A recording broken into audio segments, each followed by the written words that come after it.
Hello, hello. It is the end of March, which means we are going to talk about the last month in Weekly Shonen Jump. A pretty uneventful month, all things considered. No new series, no series ended, so a static roster all the way through. But that doesn't mean that there isn't a whole lot to talk about. This was a 5 Sunday month, so every series got 5 new chapters. And I'm going to be real with you, it was also just like a very eventful, hectic, busy, in mostly positive ways, but just very overwhelming month for me personally, too. Such that when I went back and I was kind of like looking at the chapters that came out at the start of March, I was like, man, this feels like it happened like a year ago. Like, you're telling me that all of this happened within 1 month of reading Jump? So bear with me. We're gonna kind of try to remember everything that happened and talk about it. I got my notes here. Hopefully, I'll still remember what they mean.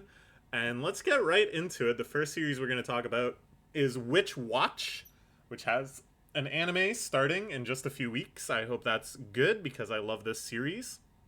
I've also been reading Sket Dance, which is the previous big series. I think there's a few smaller series in between, but the previous and I think first big hit by this mangaka. Really, really loving that too. Has a lot of the same appeal as Witch Watch, just kind of being very consistently funny, great characters, and then occasionally just delving into like a totally different emotional mode. In this month's worth of chapters of Witch Watch, we actually had a little bit of that too. It started pretty sincerely, pretty meaningfully. Not your kind of typical episodic sitcom adventures, but instead examining Keigo's character, his transformation into Wolf, the existential crisis that Wolf has about what he really means, what he will continue to be if Keigo is ever able to kind of like get the werewolf aspect of himself under control. Really kind of like breaking down this character that, of course, is typically just sort of a comedic aspect that he turns into him whenever he sees a crescent shape, and they have such polar opposite personalities. But it really kind of examines that whole sort of archetype. Like, what if you're two people? And what does that mean for your love life? That becomes a major focus, and again, in a way that is like really surprisingly sincere. I really appreciated how seriously they took their own characters. It really felt like we suddenly just leapt into a really good part from a rom-com, and then jumped right back into nonsense again. After that was three fairly self-contained, fairly comedic, just shenanigan types chapters. One focusing on their underclassmen, trying to recruit the next generation of the very silly student council. That was pretty fun. Then a chapter about Kanchi's birthday that honestly was so like typical of the series, just the way that he goes through all of these unfortunate mishaps, all brought upon by a magic spell misunderstanding his words. It almost felt like a parody of itself. Like, it was just so much like an archetypal Witch Watch chapter. And I kept waiting for some sort of subversion that, oh, instead of like goofy misinterpretations, it actually just does everything he wants this time. But no, just played it straight, and that's fine. And then the last chapter, all focusing on the awkwardness of when you fight with people you live with and how difficult it is to kind of resolve those situations, which then turns into this spell where you can paint colorful things in midair. And they use this to honor the passing of a cat with creating the rainbow bridge from kind of folklore of the rainbow bridge that pets cross over when they pass away.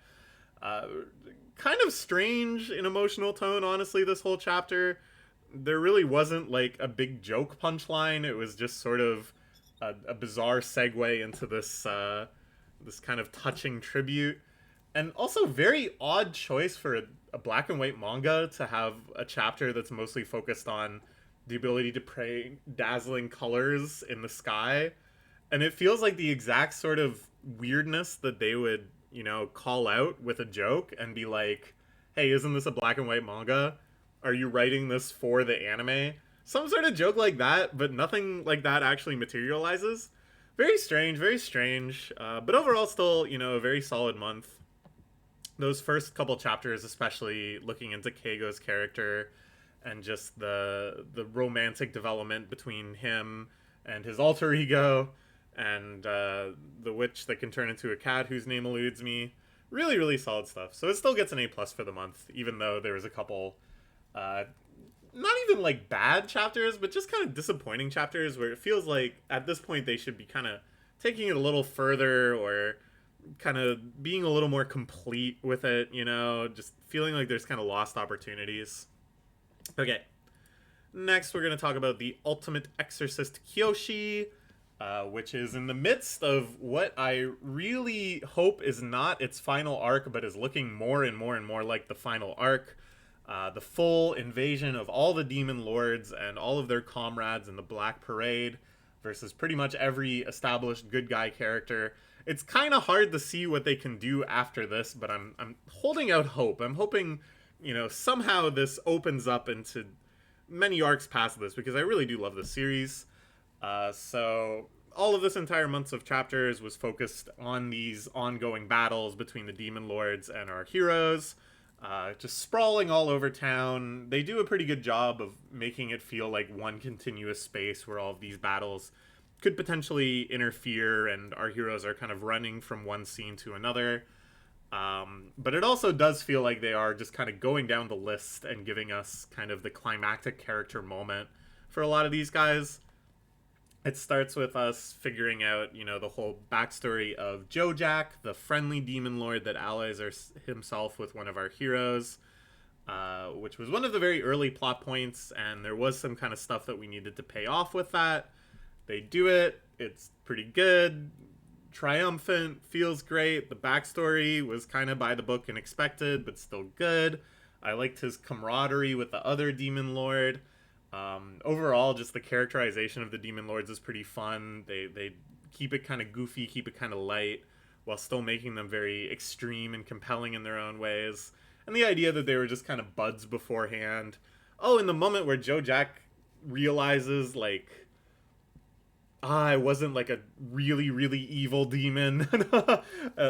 Even before I lost my memories, I was still sympathetic to humans and wanted to learn about human life. Like, I am the person that I think I am. I wasn't, full of horrific deeds from before I lost my memories.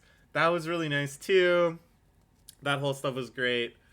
Some other fights with Kiyoshi fighting against this silly poison demon lady that really, really over the top. Crazy character design. I really liked her. The fight itself wasn't super interesting, and then it ends with him turning into a baby. That turned into a whole thing with this guy having to take care of him. Silly baby stuff. I didn't really get the purpose of it. It seemed like a very weird thing to just be like throwing in. It almost felt like this was more of an idea for a more comedic, more standalone arc.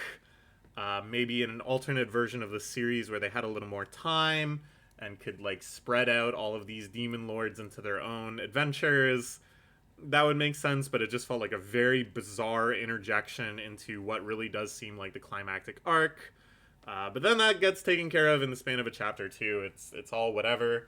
The latest chapter was very solid too. We got to see Kurogane's backstory. You got to see her fight. It was pretty sweet. Again, just all of the characters, all the character designs. I love everything. I really do think this series has a lot of like solid fundamentals. It's a shame that it does seem like we are speed running through a major climactic final arc that would have been even more entertaining, broken up and given some time to breathe. With some space between these big climactic battles. And more time spent in these big climactic battles, too. Everybody's getting, on average, like 1.5 chapters. So we'll see. I wouldn't be surprised if this ends in a month or so. But I really enjoyed it. If that is the case, I think it had a nice, short, but good run. And I hope against hope that something will change and they'll beat the last demon lord, and then he'll go, but don't you realize that we are only the weakest council of demon lords among all of the great demon lord councils? There's actually 666 demon lords in total, and you have to defeat them all. And he goes, ah, crap. Oh, but at least peace is restored for now, so let's have like a goofy laid back arc. It would sure be ass pulley. It would sure not make a lot of sense. But I would love for something like that to happen, because I just want to see more of the series. It gets an A+ for the month. Very, very solid stuff. Next, we'll talk about Sid Craft Love is a Mystery, which is just sort of continuing a pace. Like, they've settled into a groove now. They've set up all of these kind of character relations. Everybody's got their double identity. Everybody's got their secret crush on Sid Craft, and then Sid Craft has a series of misunderstandings about each of them. They've pretty much, like, set all that up. They don't need to do a whole lot more. And in fact, the first chapter of this month basically summarized the entire premise and seemed to just sort of serve as a, like, okay, the introduction is done. You get what's going on. It's time to just go full speed ahead with random, semi-fan servicey, rom-com-y type adventures, maybe with a bit of a mystery flavor here and there. And that's what we got for the rest of the month. There was a silly haunted house chapter that was pretty fun, which again involved the girl who really wants to be a hardened criminal, but is way too considerate and keeps doing accidentally nice things. It's just very fun, great premise, great character. Very by the book, where like each character got their own little fan service scene, and then on to the next one. And then, you know, really getting into the groove of it, individual characters get their own chapters. Flamberry gets a chapter where they're having an adventure in the red light district that involved a little mystery that was nice. Ilo gets a chapter where she's trying to sign her mystery or her romance novels, but gets attacked. This creates another misunderstanding that might kind of perpetuate into the future. But again, it's very kind of by the book. It's like they've got a big grid with all of the characters and all of the types of fan service, and they're just kind of like checking the boxes sequentially. But I don't say that too disparagingly. The series doesn't need to be like any more than that. And the latest chapter I actually really enjoyed, where Sid and the Phantom Thief are at an orphanage. There's a silly little mystery. Surprisingly little fan service, even though this is, as you can see on the cover, our Big Booba fan service character. Instead, it was just very cute and had some nice moments of sentimentality and showed Sid really kind of appreciating her. And even though he doesn't realize that he's appreciating her, work as the Phantom Thief, as this kind of Robin Hood figure. It's nice. I don't know. It's cute. The way they draw the little kids having fun is cute. So I'm fine with all of this. And in fact, the fact that it's moving further away from like conspiracies and mysteries and intense danger, like we had in the previous month, where it was like, oh my god, the cruise ship is gonna explode and we gotta solve all these mysteries, and Zero Craft, we gotta uncover the identity of Zero Craft. Zero Craft was not mentioned once this month, I'm pretty sure. They seem to really be now leaning into the kind of silly, fun rom-com direction. I'm fine with that. It was more unique when it was like murders and more high stakes and more intrigue. And I think they were pretty good at that too. But if they want to just kind of, you know, roll the ball downhill and have silly rom-com stuff, I'm fine with that too. As long as they're just doing a good job with it. And I think they did this month. So it'll get a B. Just, it's fine. Next, we'll talk about the Super Psychic Policeman Chojo, which had kind of plot this month. Mostly, again, episodic gag comedy chapters, which is what you expect from a gag manga.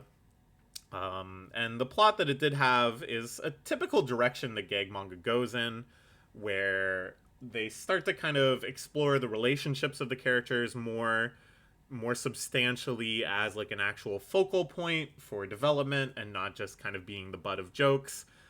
So, Inukai being jealous of Ponfer, perhaps dating his partner, and then Inukai, of course, with his crazy obsession of Chojo, and then this new dude shows up who falls in love with Ponfer, and just building this kind of weird n-dimensional relationship polygon where pretty much none of the actual affections are returned or are real.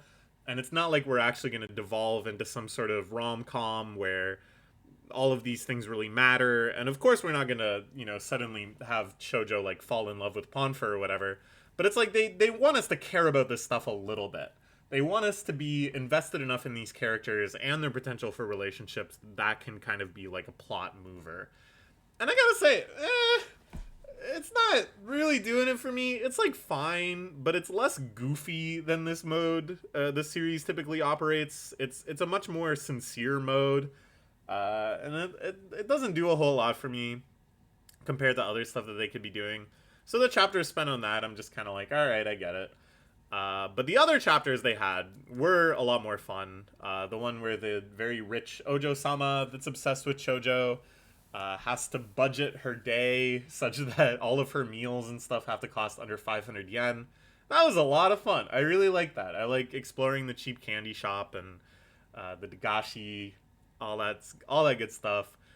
The one where Fun Fest, it's a parody of One Fest, the Good Smile Company Expo, is coming to town, and Chojo actually has to like do his job to make sure that it's safe for them to show up. That was a lot of fun. A lot of little good jokes about like the modeling community. And then the most recent chapter where they're opening a new location of Mr. Guy's curry chain, and Chojo tries to manage it and then goes completely insane trying to like optimize everything and run the store entirely by himself with his psychic powers, and of course it goes disastrously. That was a lot of fun too. I like all the ones where it's very like hyper obsessive about one of Chojo's hobbies, and it's about him just kind of losing his mind getting into the hobby too. That's consistently very funny for me. So overall, a perfectly fine month. We'll give it a B+. I just hope it doesn't keep going in this direction of like, this guy's in love with Ponfer, but Ponfer thinks he's in love with Inukai, and Inukai is in love with Chojo, but he thinks that his partner is dating Ponfer, and Ponfer thinks that Inukai and his partner should be together, and Chojo only loves models. It's like, you can make a lot of chapters about that if you want, but I think there's more fun to be had doing other stuff. Okay. Next, we'll talk about one of the most exciting new series we've had in quite a while. A completely new genre for the mode of Weekly Shonen Jump, or for the magazine of Weekly Shonen Jump, operating in a completely crazy new mode. A series that I don't think will have a long future. I think it is just too weird, too idiosyncratic for this series, for this magazine, that is. But gosh darn it, I love it. I think they're really cooking with this one. Especially the first chapter of the month, Kino. Amazing. One of my favorite chapters of the whole year so far. Perhaps my favorite chapter, period, that isn't a One Piece chapter of the year so far. Something that I will surely try to recognize as many times as I can. When this series has high notes, when it hits the right side of the piano, that is, the high notes, they are frickin' high notes. And what excites me is that this amazing chapter was mostly depicting a piano performance, which to me signals that they're really taking that aspect of the series seriously. It's kind of like the Rakugo and Akane-banashi. It's not just sort of like a plot point where, okay, now the thing happens, he plays the piano, she performs the Rakugo. But no, those are like the centerpieces of the action, and they really go all out on just the depiction of the performance, the paneling on the page. Everything becomes so experimental, so crazy. What blows me away too is we talked about this last month when the series first started, but the temptation when you're making manga about music specifically, but a lot of other things like cooking and stuff too. Just sort of these other sensory experiences that can't be captured in the written page. The temptation is always to be like, wow, it's so evocative, I'm hallucinating. And I'm hallucinating this very specific thing, and here's why. Here's the match between the qualities of the sound and the hallucination I'm having. And that's great, that's fine, but I think it becomes a crutch, and it becomes very easy to just kind of do that over and over again. And I think at a certain point you kind of start forgetting that this is actually like music. And PPPP, the previous Weekly Shonen Jump piano series, because there is actually more than one, really, really, really went in this direction. Whereas Star of Beethoven is trending towards the opposite.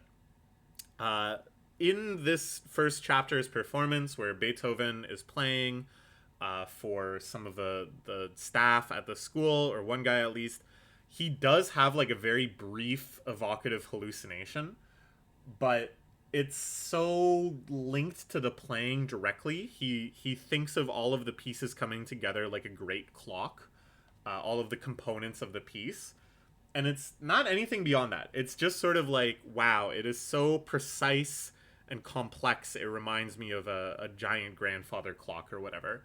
And then they just move on to depictions of Beethoven playing, and even showing the sheet music at certain times, and kind of like analyzing it. I cannot get over just the page composition, the paneling, all of these very manga-centric choices, where it's like, how do we really embrace the medium of manga to depict music, and not just to depict something else that the character says reminds them of the music.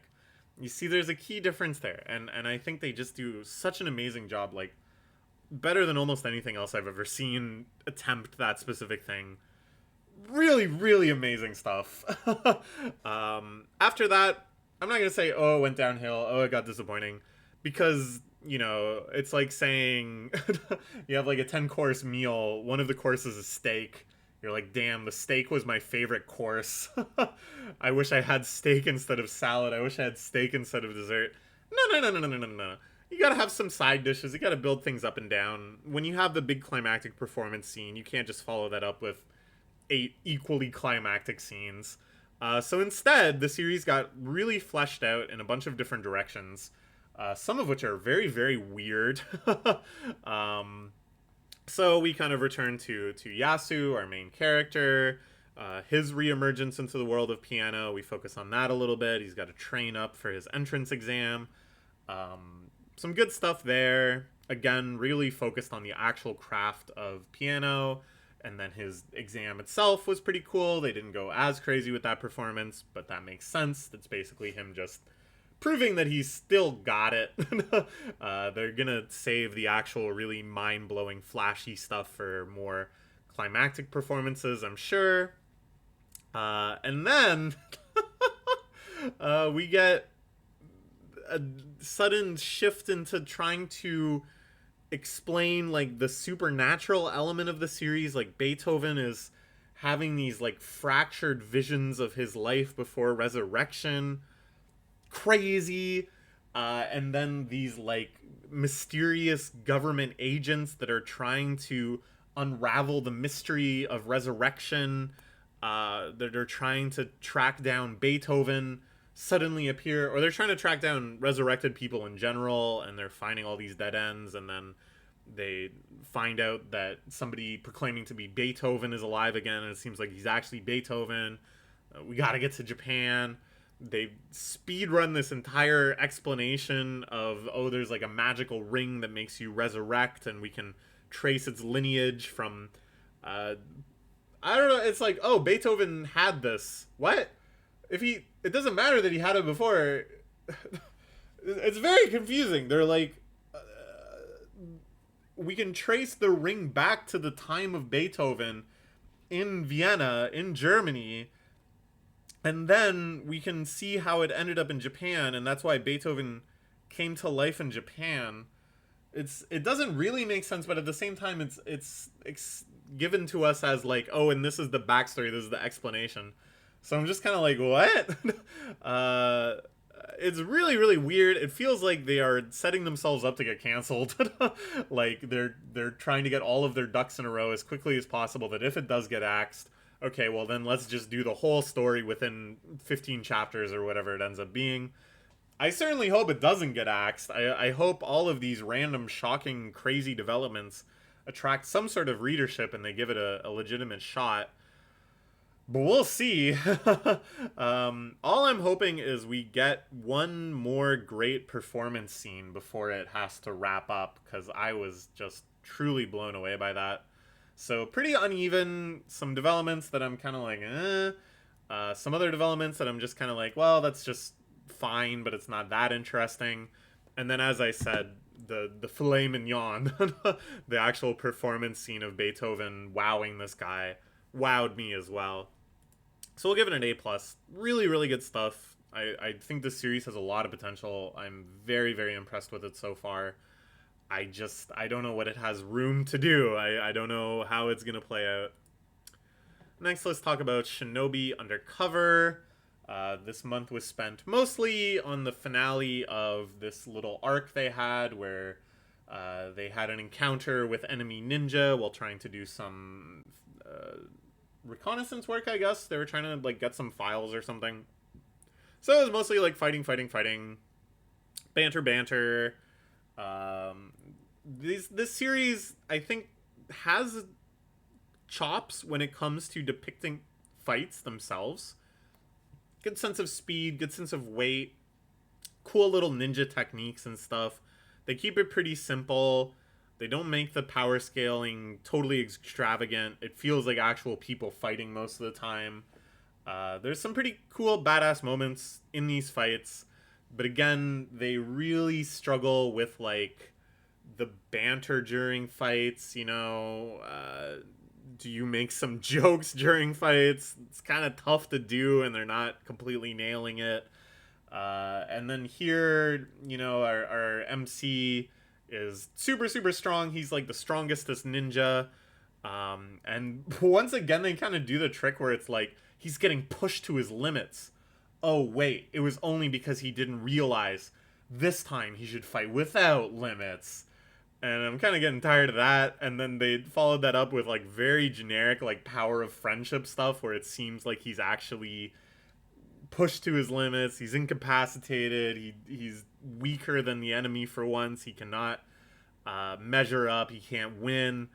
But the power of friendship. He remembers what he's fighting for and stands back up one more time. And then it turns out he was also holding back for whatever reason. I don't know, man. And then all this stuff with like Keikai, the ninjas sometimes have like innate superpowers, but he like doesn't. I don't care. It doesn't seem interesting. It's all pretty bland. And then there's one kind of final twist of like, oh, the one ninja claims that he's Aoi-chan's brother. I don't really care. But I will say the latest chapter was kind of nice. Just cute, you know, really got at this insecurity and stuff of the character trying to buy a birthday present for Aoi. That felt real. That felt good. So that's fine. I don't know. We'll give it a B. Like I said, the fights themselves are pretty solid, and this chapter was like a lot of fighting, and I was like, cool. You draw fight scenes well.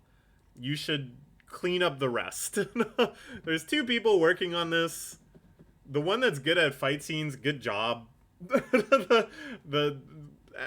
the person who's writing everything besides fight scenes, I guess it's an author and an artist. The artist is doing a great job. You can clean up some other stuff. It's fine. Alright, let's talk about Sakamoto Days. They wrapped up their flashback arc in this month, and boom, suddenly into crazy, crazy action.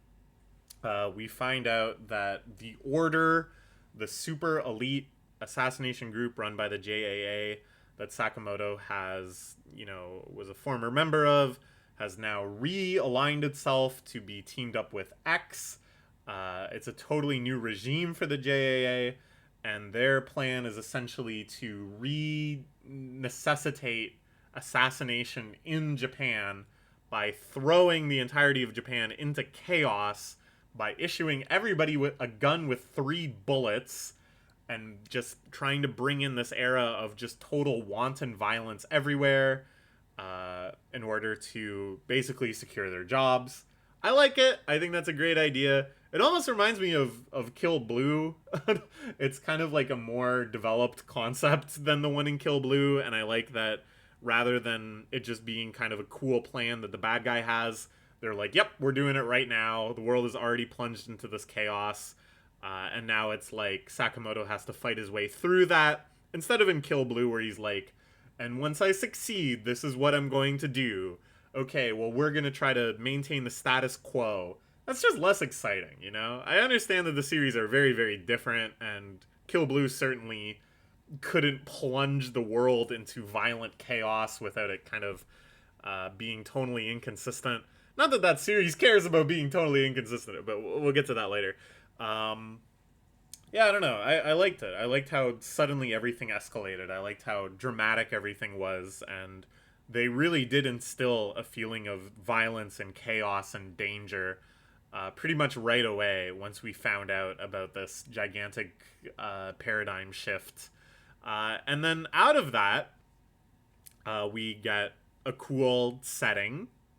You know, everybody has a gun. There's just wanton violence on the street. It's chaotic. It's scary. They want to help innocent bystanders, but things have just been thrown into... It kind of reminds me of like the culling game in Jujutsu Kaisen, something like that. And then we also have really drawn the lines for what might be kind of the final arc. It's kind of hard to imagine arcs past this. Pretty much all the bad guys are going to fight all the good guys. That's kind of how we've squared it off. And I just hope, you know, this is given time to breathe. I think there's a lot of room for some twists here as well. These allegiances aren't set in stone. There's a lot of growth potential for our good guys. There's still a few characters that are going to come out of the woodwork, I'm sure. Like Nagano. But yeah. And the fact that it is all good guys versus all bad guys, and pretty much everybody of relevance has been sorted into one of those teams, that's also just very hype, because I love all of these characters, and I love seeing them fight. And now we are kind of like having the most high-level fights. Like, all of the strongest characters are going to come into play here. And so far, this series has been really, really good. You know, as the series progresses and more powerful characters are in the mix, conveying that sense of power, that technique, that expertise, all in this really awesome action movie format that the series is so great at. I got high hopes. I think we're heading into what's likely the finale, but it's going to be an awesome finale. Just an awesome non-stop battle royale war between these remaining factions, and that's great. I am here for it 100%. So we'll give it an S- for the month. Really good stuff. Very excited to see where it goes from here. I just wish the anime was better, man. This should be like an event. This should have a gigantic fan base. This should be like when JJK was heading into its final arc in terms of like cultural phenomenon. But I think the anime just being kind of mediocre really stifled this series' growth potential. Alas, you know, if you're a real one, you're reading, and I'm a real one, and if you're watching this, you're probably a real one. Let's go. Let's see what these dudes have to offer. All right, RuriDragon had 2 chapters this month, and they're pretty sweet.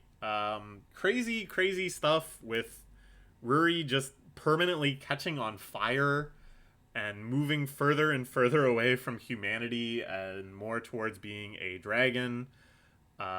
This coincided with a moment where she felt probably further adrift from her social relationships than ever before. She hit a point of frustration where she realized that, like, people really were kind of treating her with kid gloves, whether they were like, either they were kind of like repulsed by her, or they were going out of their way to be nice to her given her situation. She obviously doesn't like either of those. She felt very self-conscious. She felt very worked up about it. But just as quickly as those problems emerged, they had a nice cathartic ending. I really like the moment where she decides okay, yeah, I'm probably only ever going to have abnormal relationships with people. I don't think I can have a normal friendship with somebody because I am half dragon and because everything is going to be couched by that. Every choice they make and how they treat me and their choice to be friends with me in the first place and everything is going to be awash in the fact that they're treating me differently because I'm a dragon. And fuck it.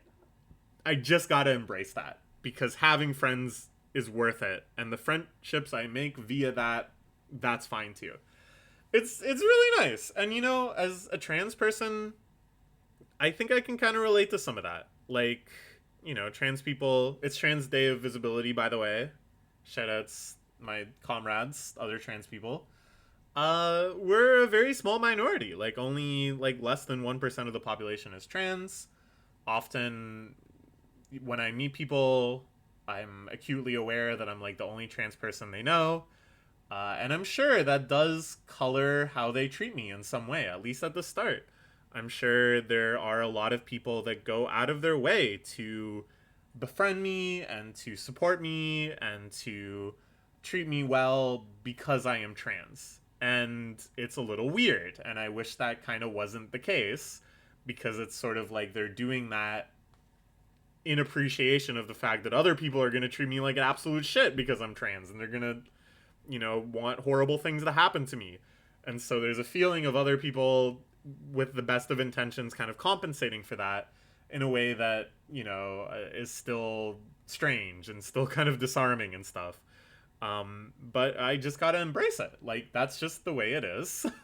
And there's no reason for me to feel self conscious about it and to get into all, you know, get in my own head about it and miss out on really wonderful relationships and opportunities for friendship because I'm so preoccupied with, okay, but are you just saying that because I'm trans? Or are you just acting that way because I'm trans? If I was a cis woman, would I be treated differently in this situation, et cetera, et cetera, et cetera? What's the point of all of that? I just gotta embrace who I am. That's what these chapters were about. That's a great message. Happy Trans Day of Visibility. I'll give it an A. Good stuff. Once again, this series, I think, just really nicely getting into the nuances of social relationships in a way that feels very authentic and very loving and hopeful. I love that the series ultimately always ends with a feeling of Ruri being like, all right, I can move on from this. I can grow from this. Things are going to keep getting better for me. Okay. Let's talk about One Piece.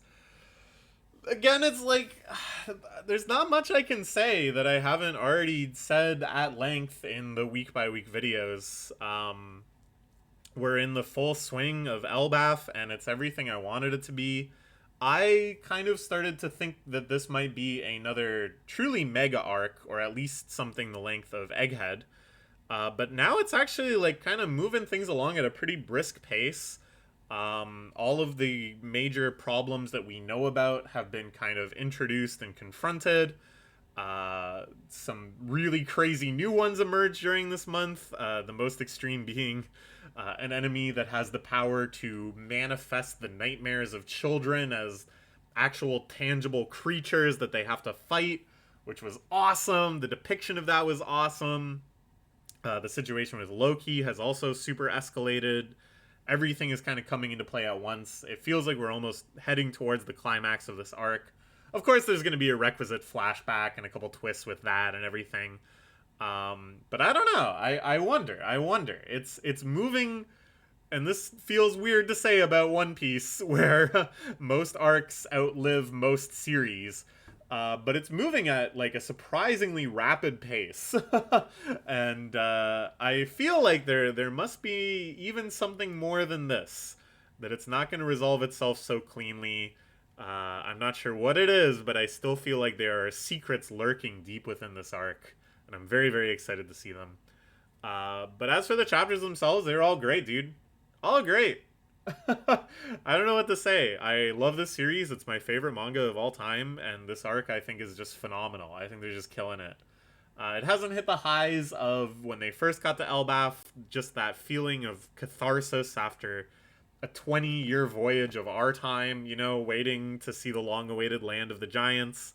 But everything else in this arc still has been really fantastic, and I'm excited to see what's next. We're gonna give it an S plus. I don't know, man. It's just killing it. Can't wait until the next chapter. And go from high highs to the toilet. Now, last month I was praising the series quite a bit. I felt like it had gone into the full swing of an actual shonen arc. We've talked a lot before about how this series is kind of pulled in two directions. One is a battle shonen with some rom-com elements. The other is like light novel harem garbage. And I'm sorry to use the word garbage. There are people that love that genre. There are people that read dozens and dozens of light novel harem series. There are hundreds and hundreds of light novel harem series for a reason. There are people that love them, and I don't want to poop on their parade. But look, this magazine is called Weekly Shonen Jump. I read it because I like shonen manga. I don't read harem light novels because I don't like that genre. So when I see a series that's kind of like blending those two things together, it's like somebody tells me, hey, guess what? This particular cup of coffee has a special ingredient. It's poop. It's crazy. People over there love poop, so we decided to mix it in with your coffee. No, I just want to drink a cup of coffee. And the last month of chapters was like a nice cup of coffee. It was just a solid battle shonen arc with a couple different parties getting involved in a really cool setting of the horrible Fujino mansion and everything. Some cool stuff. I was actually pretty impressed. They actually displayed some like arc writing competence and stuff. And this month started off strong by wrapping up that arc, and I found a pretty satisfying way. It was an adventure. Exciting things happened. They went to a location, and they had some fights, and crazy stuff happened, and then they like went back, having achieved something. Like, they remembered how to write an actual shonen arc instead of just like non-stop training and climactic battles and love bullshit. It was good. They kept that up for 2 chapters. They had another power-up for the hero, which again felt very random, very arbitrary. All of the power-ups and stuff in the series seemed kind of like a little underexplored, a little underdeveloped, a little pulled out of the butt. But it was cool imagery, and it fit into the arc structure correctly. He powered up when he ought to. It was climactic. It was exciting. Sure. All right. After that, nosedive. Stupid harem nonsense. Once again, bringing up this plot element that I think is just so stupid and embarrassing. And it's like, so the idea is, he gets stronger when he has someone to protect. Which is true of many, many shonen protagonists. That's your power of friendship in a nutshell. Sure. So then they're like, oh, he'll grow even more powerful if he is in a romantic relationship. Because then he will have such strong feelings of love and protection that he will be able to achieve brand new heights if he has someone to protect. Which is kind of clever. I kind of like these things that sort of try to find almost exploits with the logic of battle shonen. A similar thing is in like Made in Abyss, where Bondrewd realizes that the power of love can protect you, and so he comes up with a scenario where he can kind of like farm love. That's great. So conceptually that's kind of okay, but really it's just sort of like, well, we want to have stupid harem bullshit where all the girls like him and they all confess to him and he has to choose which one, but we're too lazy to kind of come at that organically. So here is a plot device that just says all the girls have to confess to you. It's for your training. It's like justifying really stupid plot developments with like an even stupider plot concept. Like, what if we took all of the worst aspects of a harem rom-com and then like shove them into like a training arc, which are often the worst aspects of battle shonen. And it's just dumb, man. Dumb. all of these confession scenes, all of these moments where the characters are trying to appeal to him and talking about how cool he is and why they fell in love with him. It's just so pandering and wish fulfilling. It's the kind of like pathetic fan service that I've decried before, where it's not just like titillating fan service or fun fan service, but like trying to fill some like hole in your heart fan service, that I just find very off-putting. And then it got worse. The latest chapter took this even a step further by, all in one chapter, they're not messing around, introducing a new girl with a fetishy outfit who then drags him into like a fandom dojinshi, which then changes into dojinshi of other fetishes. And it was like one of the worst chapters I've read of anything ever. I just found it appalling. I'm not against fan service. You can watch me praise Ayakashi Triangle at great length. I'm not against fetishy stuff either. It's just so contrived. There's just no basis to it. There's no sense of it like emerging in a fun or exciting or surprising way. We're meant to like see this as like a serious threat, or we're also meant to be like intrigued by his new powers, but it's like so transparently just fetishy wish fulfillment fan service. Ugh. So, it started strong and then just plummeted further and further throughout the month to, I think, all-time lows for this series. The latest chapter, I think, is the worst chapter of this series so far. Sorry again, I don't mean to poop on anyone's parade. If that's your cup of tea, so be it. But to me, that's like putting crap in my coffee. And again, it's like I can't be like, oh, my tastes are immaculate. I like a lot of crap, but this type of crap, I'm like trying to read a weekly Shonen Jump, the genre and the demographic has to mean something. It's tricked me into reading light novel harem nonsense, which I would never under any other circumstance read. It's tricked me into reading a series that I see like a dozen anime for every year, every season. And I read the premise and it's like, Gaku thinks he's a typical guy, but one day a beautiful demon imbues him with powers. This quickly gets him in contact with other beautiful lady exorcists who all vie for his love. And I go, oh god, you couldn't pay me to watch that. But now I'm reading it!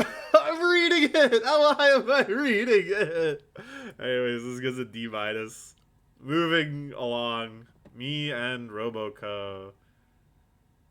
We had some fun chapters this month for Roboco. I need to emotionally reset. We're going to talk about Roboco. I like Roboco. What happened with Roboco? We had some fun stuff with the movie coming out. They're going to take every opportunity they can to make some chapters about that. Make sure all the kids reading it know. Go to see the Roboco movie in theaters. I wish I could. I don't think they're going to bring it to Canada. I'm going to be honest with you. I'm really disappointed, but I don't think I'm going to be able to go watch this in Canadian theaters. But anyways, yeah, so there's a chapter about Ano-chan, who is singing the theme song for the movie, and there's some goofiness around that, her name being Ano-chan. Of course, sounds like a lot of parts of Japanese speech, so they can do kind of a little Abbott and Costello who's on first routine with that. Aside from that, it's the mode of the series where they have kind of a celebrity they're involved with, and they just kind of praise the celebrity to high heaven and make jokes around that. That's fun.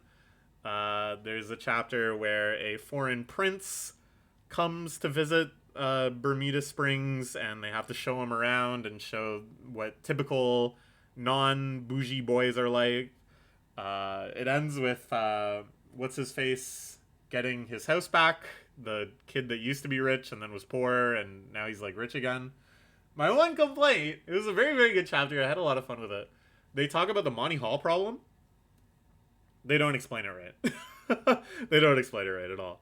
They are talking about a situation where it's one of three things. Somebody picks one. Do you swap your choice?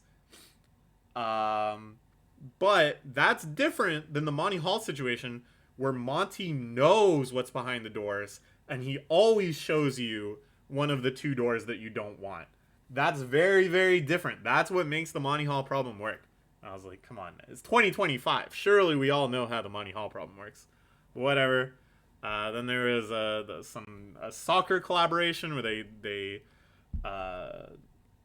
had some sort of deal with one of the soccer teams. It's explained in the chapter in a fourth wall breaking sequence how that happened.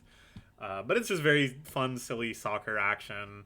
One where Roboco wants to be a teacher, but all she can think to do is just have the kids play dodgeball over and over again. That was pretty fun. Tiny moment of sentimentality there too. And then the latest chapter, another one about Roboco trying to write song lyrics. Here, a very fun setup where she's sitting next to different people at a cafe and getting distracted by their conversations and trying to focus on the lyrics so she can't just like go and see them.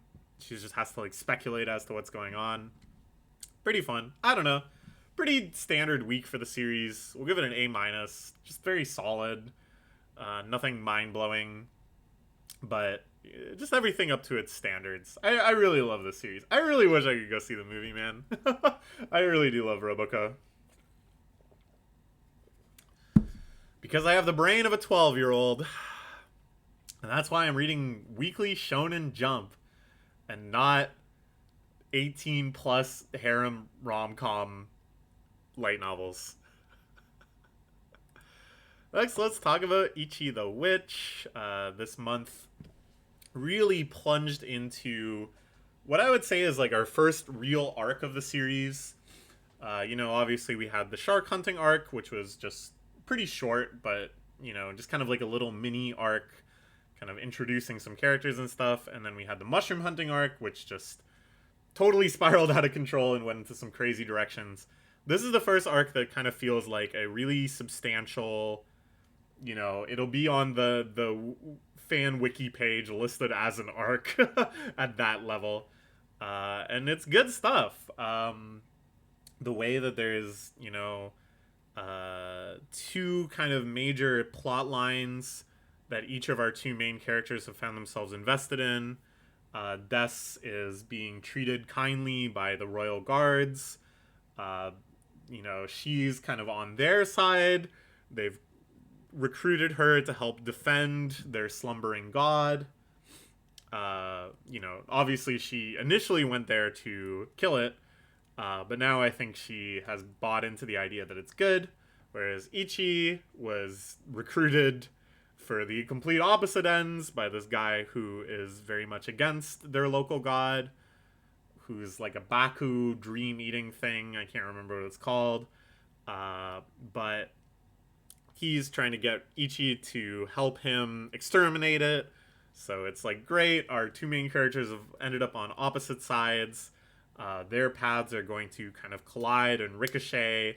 Ultimately, it's not like they're going to fight each other, but they're going to have a moment of reconciliation and understanding, and then that's going to be kind of a major turning point for the arc. I can see it all before me. It has all of the ingredients for a very well-written, very adventurous, and very interesting arc. And so far, they're executing really great. I really appreciate it in the most recent chapter, where it was actually explained why this guy hates the slumbering Baku god so much. That I thought was like a very nice, creepy, tragic, unsettling backstory. And the way that it made Ichi commit and go whole hog. I'm gonna help you. Even though this is all weird and overwhelming to me, I understand that I gotta do something for you. Again, just kind of solidifying our conflicting positions in this arc. And yeah, I'm really excited to see where it's gonna go from here. The series continues to be very, very strong in all the ways we've talked about before. The character writing is great, the art is great, the action is great, the settings are great. There's world building. It's an actual fantasy world. I love it. I love it. And I love that it is shifting gears into this real arc mode.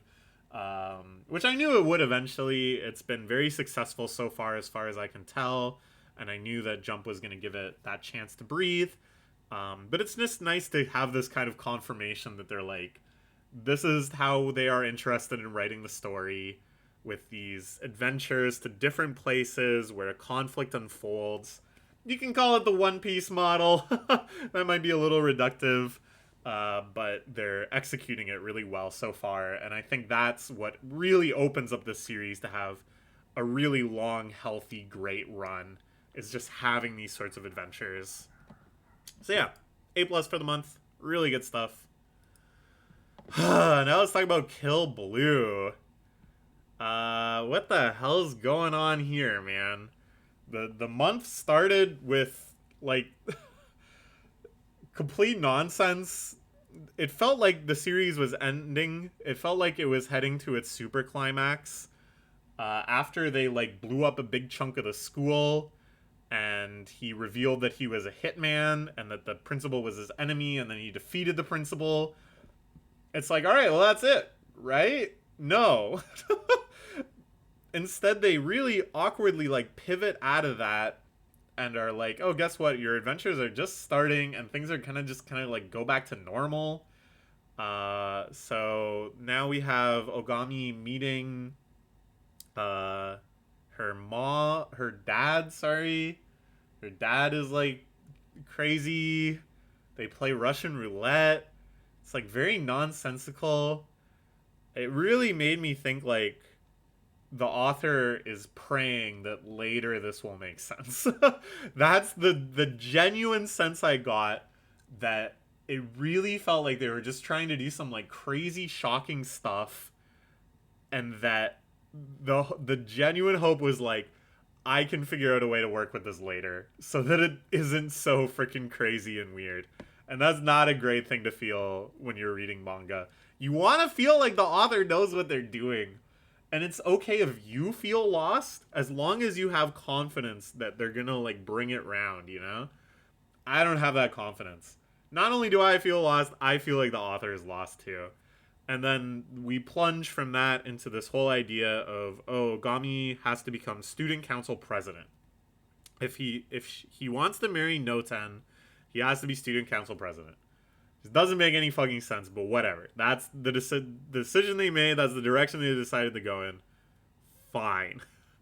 Then there's all sorts of stuff about, oh, does Noten have a crush on Ogami?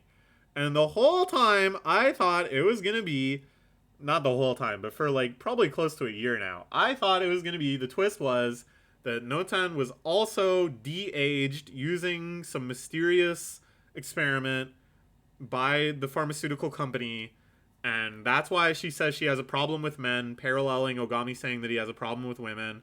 That's why she's so reluctant to form any sort of, like, serious bond with Ogami. She feels weird about that. And that's the way they can kind of, like, get out of this and actually have a romance between the two, because they find out that they're both actually supposed to be adults.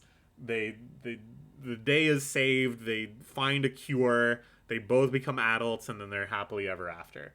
And it's, like, not perfect, but I thought, okay, that's a good direction for the series to go, and that's a fun twist. And it really felt like they were, like, hinting at that. I thought there was actual strong vibes that they were going to confirm that. And even when they showed her dad, they seemed to be, like, deliberate in making the dad very ambiguously old. Like, he could actually be, like, in his 70s or something. So I'm like, okay, this seems great. It seems like they're going in that direction, and that seems great. That they're going to just keep having this kind of, like, fake marriage of convenience. Ogami's trying to make it real. And then at the end, they're like, oh, we're both adults. Do you want to try getting hitched for real? Like, I've definitely come close with you, and blah, blah, blah, blah. They can pursue it. Whatever. No, they ruined that. Because now we suddenly have all of these chapters that are kind of, like, from the perspective of Noten, coming to grips with her having a crush on Ogami. And you would think that seeing into her thoughts, you would see the thought, I'm actually an adult. So I guess my theory is defeated, and instead it is just as weird and creepy as it seems that there is a child character falling in love with a secretly 40-year-old character, and it's like, how the hell are they going to write themselves out of that corner? And again, it's not like, ooh, I wonder how they're going to write themselves out of that corner. It's like, God, I don't think they know. I don't think the author knows. And then it's like, okay, well, it's time for Ogami to figure out how he's going to become student council president. He meets with the existing student council, and he's given this like insane roadmap of all these things he has to do before he's eligible to become president. And it's just like, oh my God, how fucking long is this series going to run? You guys really going to try to do all that stuff? He's got to become president of the club and then receive a ceremonial cup from all of the existing student council people and then run in an election. And it's like, these are all supposed to be like arcs in and of themselves. It just seems arrogant. You really doing that well? You're going to try to do all that stuff? I kept waiting for the joke where they anticlimax it. And he's like, okay, well, that's impossible, so I'm going to rig the election or something like that. But no, they're like sincerely trying to run through all this stuff. And it just seems absurd to me. I will say, though, all of the setup nonsense feels like they're wandering and they have no clue where they're going. The outcome, where they then start this battle between him and the current club president, a home ec battle, that was fun. So they're at least putting themselves into positions where they can have a fun chapter. I like, too, that they did a Kuroko no Basket parody. I'm surprised they don't do that more often, honestly. Where the home ec president is in like flow state and they have the trails from her eyes. That was cool. So I don't know. This series still does have good moments, but man, give it a C+. They gotta figure out what the fuck they're doing. Just sit down and think more than 2 chapters ahead, please. Okay, let's talk about Kagurabachi. Very, very interesting month for the series. Focusing mostly on Samura's backstory, his daughter, and this whole kind of core concept of like, there was this war in the past, the enchanted blades were used to win the war, but that's actually very controversial. What does it really mean to win a war? Does that not mean murdering millions of people? And then kind of weaving that into the current situation as explaining why Samura has this plan of exterminating all of the enchanted blade contract holders. That's all good stuff, man. I don't know. I don't know if I have a ton to say about it.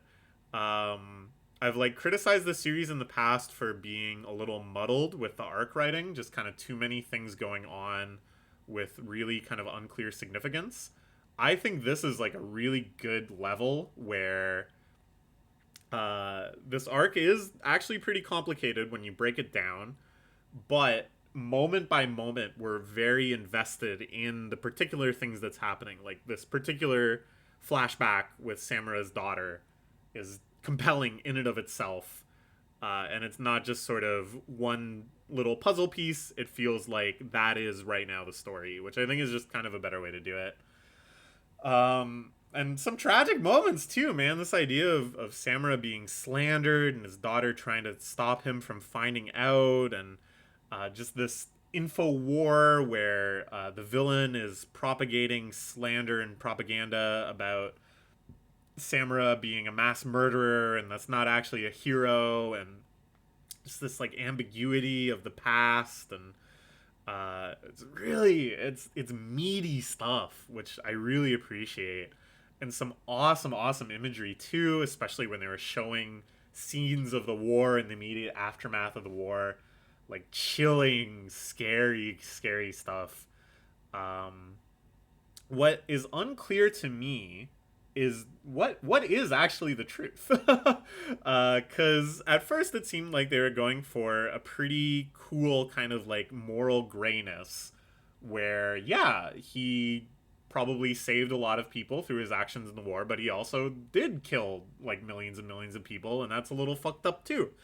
But now it seems like it's more, oh, maybe he was more unilaterally heroic, and instead this is all just the villain's slanderous propaganda. Like, that is an element for sure, that the villain is trying to turn people against Samura during this flashback. But then it's like, doesn't that moral ambiguity still exist? Like, weren't those actually the facts? Like, what is he actually really lying about? Or is he just kind of riling people up in one direction when it is kind of this gray area? I don't know. I'm not sure if I'm meant to be confused about this at this point, or if I'm, like, missing something. But I feel like they need to lean into the ambiguity. I think that's fine. I think it's fine if it's meant to be an unclear truth right now. And I think, again, they've really done a good job making Samura pretty morally ambiguous. Like, obviously he's the villain of this arc. He's the antagonist, alongside our other antagonists.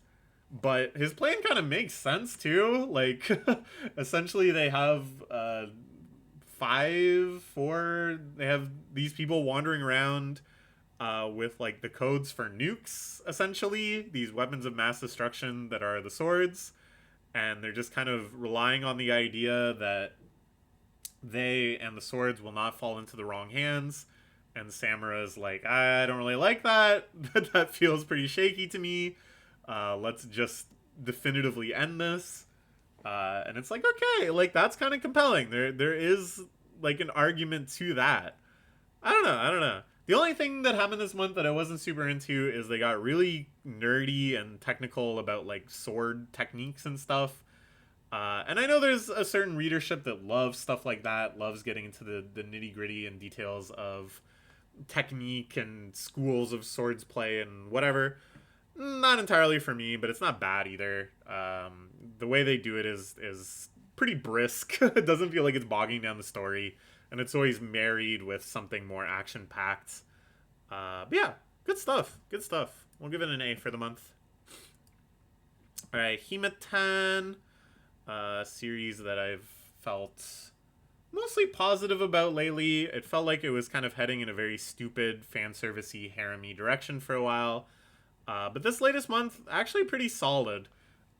Especially just on the grounds of, like, respecting the characters, fleshing them out, you know, really taking the characters' motivations and personalities seriously and not just having them as, like, an excuse for fan service or jokes or whatever. Yeah, like, there was fan service this month. There's the beach chapter, a bath chapter, and our cover girl here, it gets on a cover. She is literally a cover girl where she's in a bikini. It is what it is.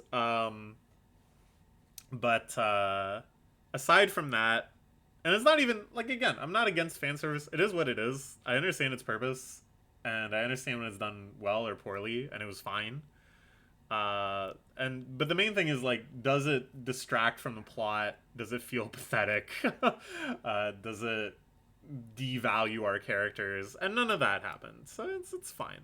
The chapter I really liked is when our main character's dad came back, and they kind of head-on confront the fact where he's like, hey, it kind of looks like these three girls are all interested in you. You should at least acknowledge that that's potentially true, or that it's true enough that if you started dating one of them, it might affect your relationships with the other ones. And it's like, yeah, that's not outrageous to say. It doesn't feel that contrived. And I like that they just sort of straightforwardly addressed that aspect of the series. And then it wasn't, he didn't, like, do a spit take and go, there's no way any pretty girls could be interested in me. But instead, he just kind of, like, seriously thinks about, okay, yeah, I have to, like, really be careful with my relationship with these three girls. And it's like, that's nice, man. That's actually, like, mature writing. Then we had, yeah, this beach fan service stuff. The girls talk about, though, their crushes on him and their relationships with him. And again, it's, like, all treated maturely and seriously, which is good. Then, you know, this chapter where Kana comes over to celebrate her getting the cover. Very silly, very fan servicey. I think Kana as a character just isn't as well developed as the other two. They definitely were just like, oh, we needed a big boobs character. Oops, we forgot to give one of the characters big boobs. Here's a third character. But the latest chapter, which focused on the main character going to cram school with Kanai-san, that was nice. And sets up a genuine dilemma where two girls now have invited him to the fireworks. He doesn't really know what to do. It's all solid. It's all fine. We'll give it a B for the month. It hasn't delved into stupidness yet. It's held off on the stupid disease, which is very impressive, because normally one little injection of stupidity, one drop of stupidity is enough to completely derail a series forever, but not in this case. Alright, let's talk about Embers, another very new series about soccer. I felt like the first few chapters were just kind of speed running through everything. Things that in most sports series are entire arcs, or at least entire chapters, were getting wrapped up in the matter of pages. And it felt like they were just pushing through all that stuff because they didn't find it as interesting as the actual soccer tactics. And that's fair. I don't mind that. Like, if you don't care, then I'm not going to care, so let's get to the part that you do care about, which is soccer gameplay. And this month started off with its fullest exploration of just, like, soccer tactics and making plays and the dynamicism of a sports shonen, which I love. And it was, like, some pretty good stuff. Pretty solid stuff. Nothing mind-blowing. Nowhere near in the league of, like, the best sports action I've seen in manga. But good. Like, they get it. They understand what to depict. They understand how to depict it. And I actually appreciated kind of how smoothly it moved. That once again, they just seem to kind of, like, want to skip through all of the drama, all of the exposition. And they were like, guess what? That was your tryout for the A-team. Now you're on the A-team, our hero. I also like that our main guy, he's a heroic defender. It kind of spits in the face of Blue Lock, you know? Having it be that it's not the guy that scores the goals, it's the guy that's preventing goals from being scored on them, that's setting up these plays, that's controlling the field, that becomes like the X factor. That's cool. That's unique. And I think that was well expressed. The only thing, though, is, like, as I said, it's very, very smooth. They're just kind of going through all these motions to get to the meat of it, which is the soccer tactics. And at a certain point, it started feeling a little too smooth. Like, I realized that there was no real tension. There was no real, like, release or catharsis. Just because things had been set up so quickly and we just moved through everything so fast and so frictionlessly, that, you know, they had this moment where he joined A-team, and then they talked about, like, but you still have these shortcomings. You're gonna have to work hard to overcome them. It's like, yeah, this is kind of, like, gritty, you know? This is where I'm supposed to really relate to the character and root for him. But then it was just kind of like, yeah, but you'll do it. It's fine. All right, on to the next one. We're gonna start the tournament soon. Go, go, go, go. And that's where it kind of, like, lost a little bit of a grip on me. Just felt less compelled. And now we're into this tournament. He's improved off screen. He understands soccer tactics better, whatever. Again, there just wasn't that, like, back and forth of tension and release and struggling to overcome and whatever. It just kind of feels like almost a summary of another manga. But we'll see. We'll see. Now we're setting up the first game of the tournament. We have our first kind of, like, opponent character, who's just, like, a big, bulky cue ball dude. Fine. That's a sports shonen antagonist, that's for sure. So we'll see how it goes. Again, they really are just kind of, like, smoothly rushing to the meat, the soccer tactics. And if they can completely nail that, and so far they've been doing a good job, if they can keep doing a good job, that's fine. That's really all it has to do. So we'll give it a B+. I think it's got potential. It just needs to, once it really gets into the mode of it, and it's just, like, game arc, you know? This is the first tournament round arc, and it's just 10 chapters of them playing soccer against these guys, and it's all that awesome sports shonen action. That's fine. Just get into that mode. You're good. You don't have to worry about anything else. Alright, next let's talk about the Elusive Samurai, and, What a weird month of chapters this was. First off, I may sound hypocritical because I was complaining that Nue's Exorcist fully devolved into like doujinshi logic, but this series did too. The first two chapters are like so bizarrely lewd, and they make constant references to the main character having foursomes with his three wives and how those have trained him for battle, and all of just these strange discussions around outfits and fetishes and his tastes and all of these bizarre, not that I'm trying to judge, I'm not trying to kink shame, but in the context of a shonen magazine, truly out there things that they're referencing and talking about. Really, really weird, and positioned right alongside like the most I'm emotionally significant battle of the entire series, where he is squaring off against his former retainer Fubuki, and they're having this gigantic cathartic moment where they're seeing each other in battle and their ambitions have reached a point of total climactic battle, and it's this crazy awesome sword fight, super cinematic. We're learning the horrifying backstory of Fubuki, how he developed this horrible ambition that his father instilled in him through just intense psychological torture. Dude had to eat his own sister. You're having a chapter where a beloved character that we haven't seen in years, we're having an emotional reunion with him. We learn about his terrible past, that he had to eat his own damn sister. And then, like, back to back with that are chapters where it's like, well, all this group sex sure made me good at fighting. It's crazy, dude. It's crazy. But I gotta applaud it. And I hope this doesn't sound hypocritical, because I feel like those were all similar to complaints I had about Nue's Exorcist. But here it's just so well expressed, I guess. Like the depravity and the intensity of the sex comes across so well that it really is like intense and compelling. And then the fight scene is just exquisite, poetic, amazing. Some of the best action choreography I've seen in the whole series. In the backdrop of this blizzard, you know, obviously Fubuki, the big climactic fight's gonna happen in a blizzard. The big climax of it happened in the latest chapter, and I think it was one of the best chapters, really, of the series, like, so far. So it's hitting, like, really, really high highs. And it feels like, man, this could be, like, a runaway hit. This could be, like, bringing in big audiences.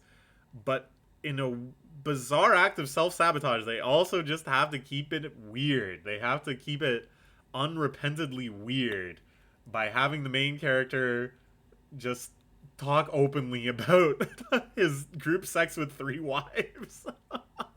So, oh man, I can't even believe the things I'm saying that this series is making me say. But it's all good, man. It was just crazy stuff. I'm giving it an A+. Next, let's talk about Blue Box. Blue Box had a really, really great month as well. Taking some time in between the super mega climax of Chinatsu making nationals, with some really nice contemplative chapters that I think really play to the series' strength, which is just emotional maturity, introspection, loving, complex, subtle character portraits, and some moments where they kind of explored through that lens, in that mode, aspects of the series that they hadn't really touched on so much. This whole morning practice thing, of course, that brought Chinatsu and Taiki together has been a hallmark of the series. It's kind of a space that they keep returning to and keep celebrating. But here again, just reflecting in the beauty of it, of these people sharing that space in the wee hours alone, grinding, improving, putting forth that truly additional extra effort that they didn't need to have. That transitioning into Taiki talking with Chinatsu's teammate, which comparatively is something they really hadn't explored much those other characters, how they feel about Chinatsu's relationship, how they feel about Yumika, how they felt about the game they just had. A really just beautiful, sincere moment. Again, two characters that have introspected, that like understand themselves, sharing their perspective on this really beautiful moment, this moment of celebration and triumph and progress. And then they also just had a really cute relationship chapter that just focused on Taiki and Shinatsu and moments of intimacy. Really cute. Just reflecting on the journey they've had together. Accumulating in just this adorable little kiss through their scarf. They're taking it slow. It's adorable. It's adorable. From that, we transition into the start of the actual Nationals arc. And I had said before, I don't know how they're going to depict these games because they can't really outdo the gigantic super climax of fighting against Yumika, right? And they got around that by just not really depicting the games at all. She wins the first few rounds with like off screen. We're just told that she won. It's all about more Taiki's balancing, wanting to appreciate her, wanting to support her, his own busyness, his own training for qualifiers, which I thought was good. Like, I think the instinct is like, oh, okay, well, we got to depict all of these games, we got to make all of them significant. That's how it would be done in a typical sports series. But this, again, the beauty of it is that they can kind of shift gears. And they're like, yeah, we just had a gigantic arc that was covering that big climactic basketball game. Let's do something else. Let's talk about the role of sports in our lives. Let's talk about what it means to have a full and complete and balanced life. Really good stuff, really good stuff. And then, the latest chapter. Oh, man. Another contender for, like, one of the best chapters I've read this year. That's not One Piece. Exploring what if Taiki had played basketball instead of badminton, showing this alternate timeline that we're just plunged into a depiction of, ultimately resolving. At first I thought it was going to be kind of a corny thing where it's like they would have got together anyways, things would have worked out roughly the same. But no, instead they never get together. They don't even really become friends. He quits basketball, he joins a drama club. He becomes lazy. He doesn't do morning practice. She does morning practice by herself, and she's lonely, and she cries. It's really beautiful in its, like, bitter sweetness, in this conveyance of the fragility of everything, that it spits in the notion of fate, and it's like, there is no fate. Fate is what we make. It's the choices we make. These things that feel like fateful, perfect outcomes were because we made a series of choices that we had control over. Really, really amazing stuff. And using that as like a launch pad back to Chinatsu's game, I was like, oh, okay, that's a way they can kind of escalate past the Yumika drama, is with like the existential factor, just looking at their lives as a big picture. Really, really, really amazing stuff. Given an S- for the month. Really, really good. Series is hitting a lot of high notes for me.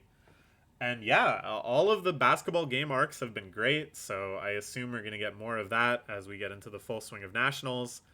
I don't know, is it going to end that she wins Nationals? Like, that seems a little unrealistic. So we might have more of like a crushing defeat, ultimately resolving in like a, I'm still happy, we gave it our all, blah, blah, blah. I don't know, a lot of directions it could go in, but I'm convinced it's going to be good. And then after that, we still got badminton action. Taiki's got to have his national arc. It's going to be good. I love this series. All right. Let's talk about Astro Royale. I feel like this is going to end soon. I'm feeling like they are truly compressing pretty much everything they had in the tank into this big climactic tournament arc, and the tournament arc itself is reaching its final climax. So this might be it. We might only have another month or so of this, I think. And I gotta say, I'm pretty happy with how it's ending. I think it's really playing to its strengths, going back to just this whole kind of idea of like Yakuza family stuff, allegiances, getting into this whole idea of like uh, why did the dad really die? Oh, it was Shikaba, who was infiltrating from a rival Yakuza family. Just putting that additional weight on it, that additional significance, having that sort of feeling of intrigue, setting up, the super final boss, which of course is the head of that other Yakuza family. All sorts of cool escalations. This whole thing of we're giving out $10 billion to be shared among anybody who bets on this fight, working the crowd up into this fervor. And then the actual fight between our MC and Shikaba was pretty cool too. I think the series is playing to its strengths also in just having cool choreographed fight scenes. Not too much about like powers, not leaning into their frankly very uncreative I have ice power, I have invisible power, but instead just like punching, kicking, gritty violence. Good stuff, good stuff. That fight hit its finale in the latest chapter. And yeah, it seems like they're just going to escalate straight to, okay, now let's fight the head of that Yakuza family. And I think they're kind of done after that. I don't know what else comes next. Maybe some sort of lore climax with the Daybreak Ore, and there's still some kind of intrigue and mystery around people that had like foreknowledge of it, and Daybreak Wars that already existed on Earth before the whole Astro event. So they got to clean up all of that too. There's probably like a surprise super final boss, but yeah, I think this is fine. I'm kind of happy with how it's moving and grooving.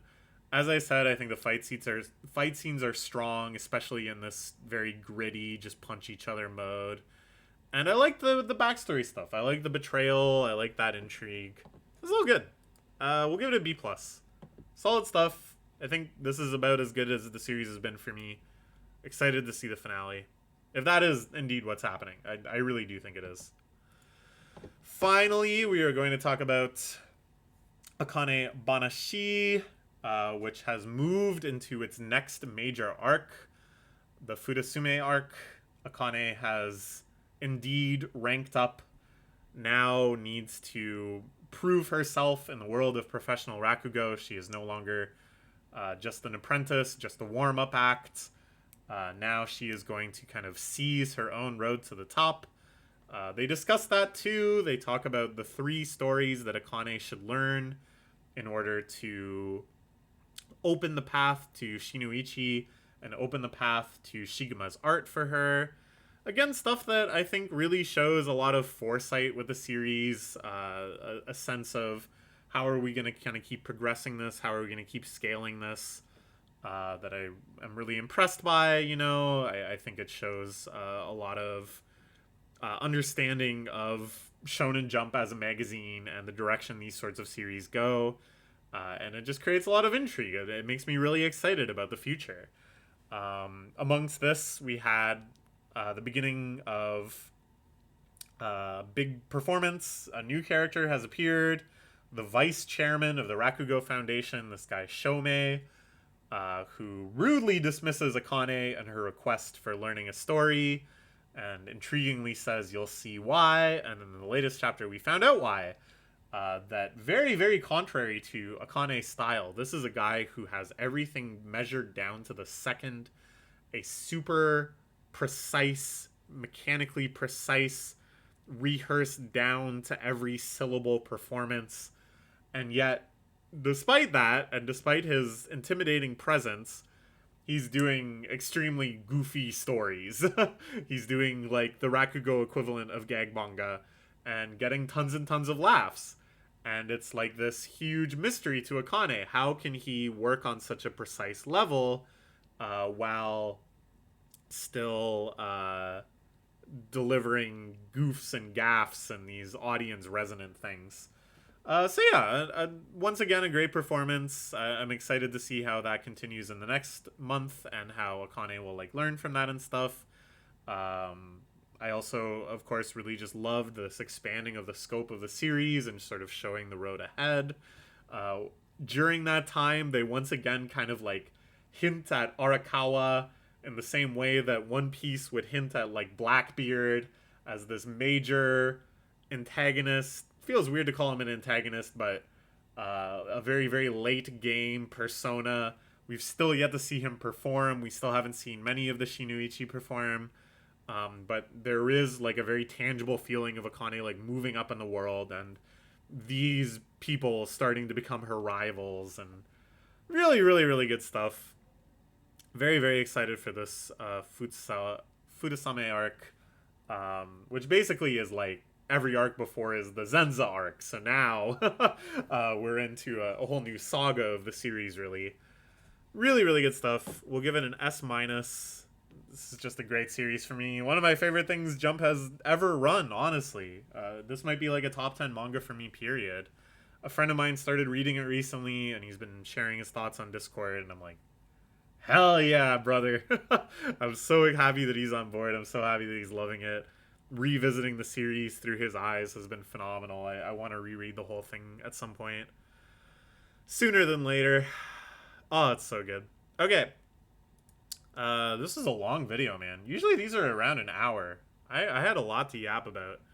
Here is our tier list from last month.